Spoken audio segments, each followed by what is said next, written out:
iyadoo roobabkii dayrtu ay ka curteen qaar ka mid ah gobolka Sanaag iyo gudaha magaalada Ceelaf Weyn oo ahayd meelihii abaarta baan ay aafaysay ayaa waxaan maanta kormeer ku tagay deegaanka Kalshiq oo dhinaca waqooyi ka xiga degmada Ceelaf Weyn ee galbeedka gobolkaasi Sanaag una jirtay qadar 20 kiiloomitir ah si aan u soo xaqiijiyo inta uu leeyahay baaxadda roobka da'ay. waxaan xogwaraysi ka soo qaaday gudoomiyaha deegaanka Kalshiq oo ku sugnaa laba dhaamo waaweyn iyo beeraha injineer Jibriil Axmed Cali oo ah mulkiilaha warshada karaksharka uu ka hirgeliyay deegaankaas wuxuuna iga warbixiyay ulajeedka loo hirgeliyay dhaamamka iyo beerahaba. halkan aan joogno waxa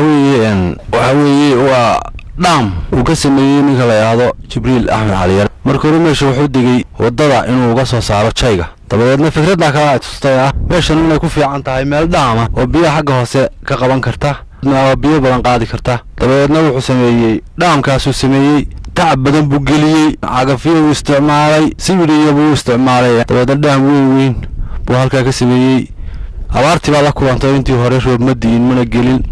hadda waxa weeye alxamdulillah xalay roob baa ka da'ay roobkaasu biyo badan buu geliyay mana buuxin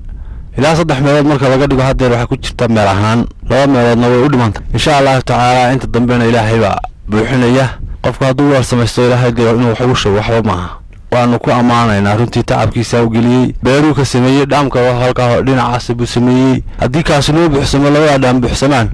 isaga iyo beerihiisana way anfacaysaa deegaan ahaanna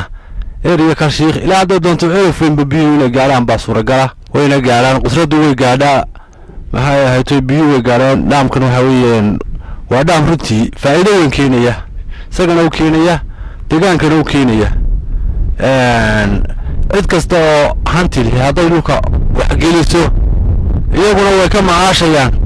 dadka kalena way ka macaashayaan marka waxaan ugu baaqaynaa dawladda iyo hay'adahan dadka wax qabsanaya wax la qabta inay ku dhiirigeliyaan oo ay ku taageeraan dhinaca biyaha iyo dhinaca beeraha cidii wax qabsan karaysa deegaanka ahina saas oo kale inay wax ay qabsan karayaan uga qabanayaan hadday wax qaban karayaan hadday dhaam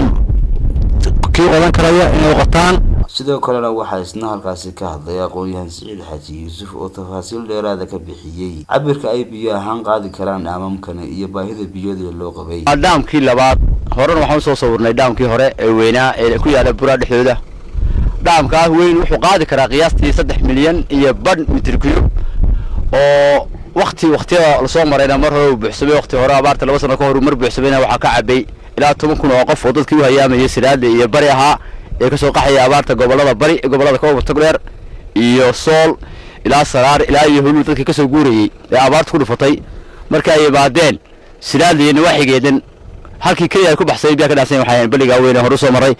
kana waa baligii labaad waxa weeyaan baliga ugu talagalay in beerto waa inuu sii mari doono laga beero roobka xalay ayuu ka daayay magaalada Kalshiq waa roobkii ugu horeeyay degmada ka daa halka maanta ugu roob badnayd haddana cirka roos caawa maanta aad u fiican yahay roob badan oo soo daaya waa biyo ugu horeeyay baliga galaadana biyo aad iyo aad fiican baa ku jira wax qabadka muwaadinku uu muujiyay waa mid aad iyo aad kalsooni dadka u siisay. Axmed Mursal, Askar TV caalamiga Universal Ceelaf Weyn.